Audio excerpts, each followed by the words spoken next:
In a world divided by the Cold War, as superpowers wrestled for territory and influence, one country at the southern tip of Africa became the stage for one of the most iconic clashes in human history. This wasn't just about racial politics. It was about global power, the fear of communism, and the fight for freedom. And at the center of this storm was a man, imprisoned for 27 years, Nelson Mandela. Today, you will understand how the anti-apartheid struggle became a Cold War battlefield and how Mandela, even from behind bars, became the figure who changed the destiny of an entire continent.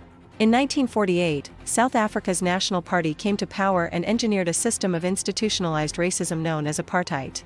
This wasn't just segregation, it was a meticulously designed social architecture of oppression.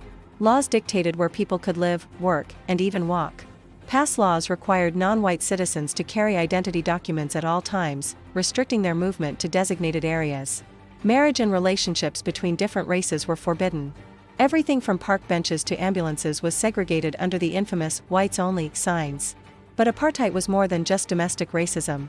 It was a geopolitical fortress, justified by its architects as a bulwark against communism. As nations across Africa gained independence, the West, particularly the United States, feared that black liberation movements would align with the Soviet Union. The apartheid regime skillfully exploited this fear, presenting itself as a stable, anti-communist ally in a continent they depicted as descending into chaos. The oppression of its own people was framed as a necessary measure to maintain order and fight the Red Menace. Into this world of calculated cruelty stepped a young lawyer named Nelson Mandela.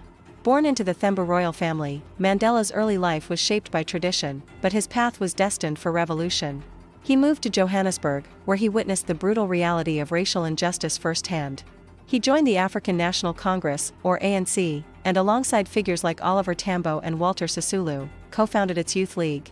Their ideology was a potent mix of African nationalism, Pan-Africanism, and socialist ideals, focused on achieving full citizenship and political power for all South Africans. For years, their resistance was nonviolent, inspired by figures like Gandhi. They organized boycotts, strikes, and civil disobedience campaigns. But everything changed on March 21, 1960. In the township of Sharpeville, police opened fire on a crowd of unarmed protesters, killing 69 people. The Sharpeville massacre sent shockwaves across the globe. It was a brutal turning point. For Mandela and the ANC, it became clear that peaceful protest alone was not enough. In response, they formed Umkhonto we Sizwe, Spear of the Nation, the armed wing of the ANC. Mandela went underground, coordinating acts of sabotage against state infrastructure. The world was now watching South Africa. And so was the CIA.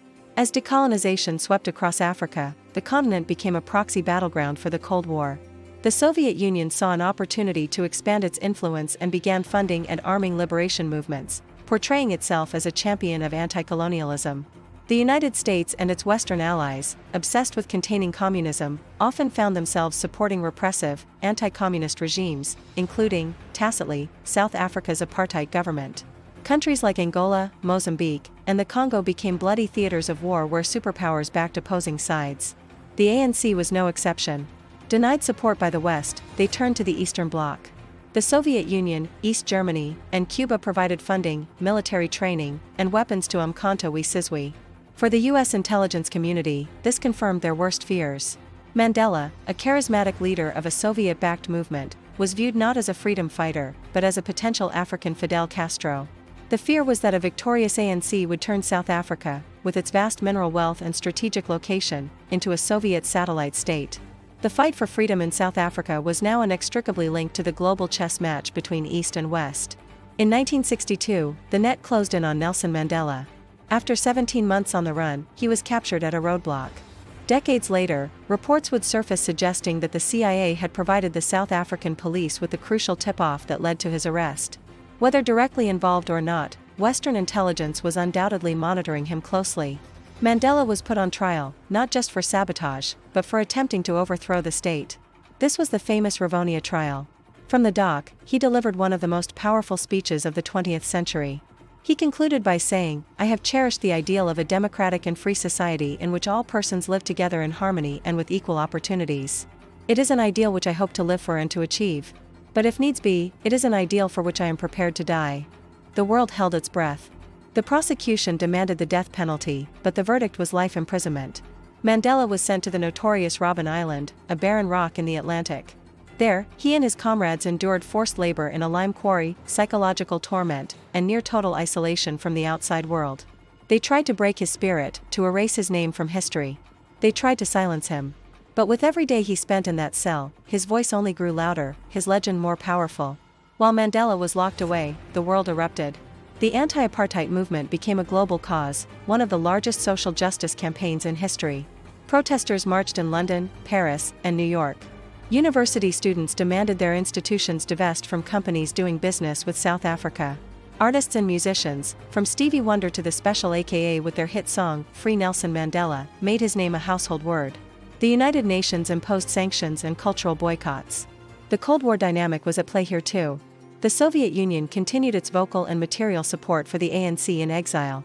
Meanwhile, the United States and the United Kingdom, under leaders like Ronald Reagan and Margaret Thatcher, initially resisted sanctions, favoring a policy of constructive engagement with the apartheid regime, still seeing it as a key anti-communist partner.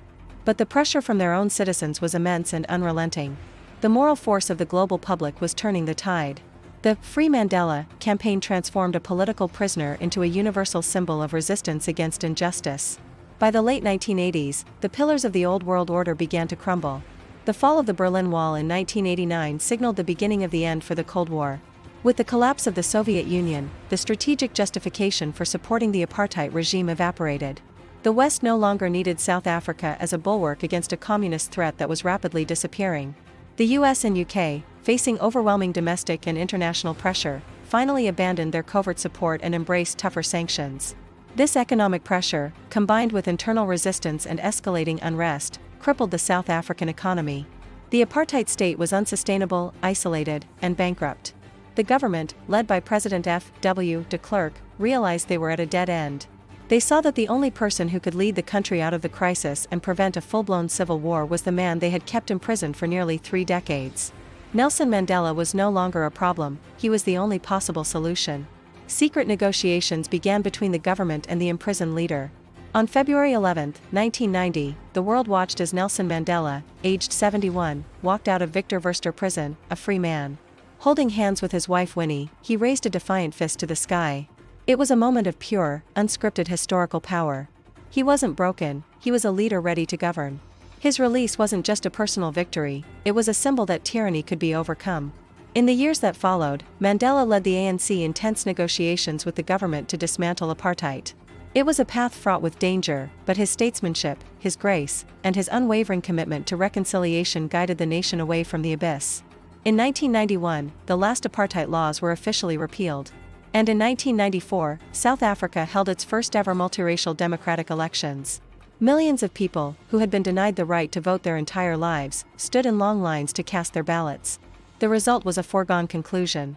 Nelson Mandela became the first president of a free and democratic South Africa. Mandela's victory was not just a victory over apartheid. It was a victory over a global system that had tried to trap him, first in a prison cell, and then within the rigid logic of the Cold War. He demonstrated that a liberation movement could receive support from the Eastern Bloc without becoming its puppet, and that the fight for human dignity could transcend the cynical power plays of superpowers. His leadership inspired other movements across Africa, contributing to the wave of democratization that swept the continent in the 1990s. He redefined what it meant to be a leader, shifting the focus from armed struggle to reconciliation and nation-building. By winning his freedom and guiding his country to democracy, Mandela effectively won the Cold War in Africa, proving that the ideals of justice and equality were more powerful than any geopolitical strategy. When he walked out of that prison, the world truly was never the same again.